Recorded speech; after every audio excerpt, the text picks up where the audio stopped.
Bon, aujourd'hui j'ai 32 ans, enfin le jour où je publie cette vidéo, j'ai 32 ans. On est pas mal de Capricornes, j'ai l'impression, sur BookTok et des Capricornes de 32 ans aussi. Donc je me sens un peu moins seule sur cette tranche d'âge. Je vous le dis très honnêtement, j'assume pas du tout le fait de prendre de l'âge. J'ai vraiment un vrai problème avec le fait de grandir, mûrir, vieillir et depuis le cap de la trentaine, c'est compliqué. Mais bref, on y reviendra peut-être à un autre moment. Je voulais profiter de mon anniversaire pour faire un peu une liste de tous les endroits où je m'imaginais à 32 ans qui ne sont pas créatrice de contenu sur TikTok. Jamais je me serais imaginé créer du contenu sur TikTok, déjà parce que TikTok n'existait pas pendant une longue partie de ma vie, on va dire, et parce que j'avais plein d'autres rêves différents. Le premier étant que j'étais persuadée que je me marierais et que j'aurais des enfants à 25 ans grand max. Au final, j'arrive à 32 ans, je suis pas mariée, j'ai pas d'enfants, et ça fait, je sais pas si on peut dire que ça fait partie des objectifs de vie, mais en tout cas, c'est pas la question. Ensuite, en termes professionnels, moi, pendant très longtemps, je voulais être médecin, je voulais être chirurgien même, et je pensais vraiment que ma vie, on va dire, après le bac, ce serait de faire médecine, précisément l'école de médecine militaire, et après de faire chirurgien en fait. Et au final, pas du tout, mais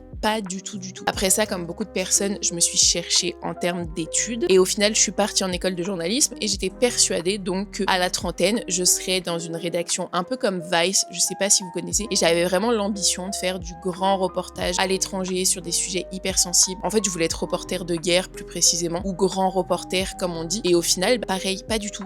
Les choses sont pas du tout profilées comme ça pour plein de raisons personnelles, et au final quand je me rends compte que aujourd'hui j'ai 32 ans, j'ai plus de 25 000 abonnés sur TikTok, j'en ai aussi beaucoup sur Instagram, et j'ai des personnes qui me suivent vraiment tous les jours sur de l'actualité littéraire, sur du contenu littéraire, et je me rends compte qu'au final je l'avais peut-être pas imaginé, et mais en fait je suis assez épanouie là-dedans, et j'aimerais vraiment continuer là-dedans, et je me dis, dans 10 ans, j'aimerais toujours être là-dedans. J'ai l'impression que très tardivement, en fait, j'ai trouvé vraiment ce qui me plaisait, le secteur qui me plaisait, et ça me fait trop du bien d'organiser des projets là-dedans autour de ça. Donc voilà, et vous savez tout, je sais pas ce qu'il en est pour vous. Où est-ce que vous en êtes? Est-ce que vous vivez la vie que vous aviez imaginée? Bref, dites-moi tout.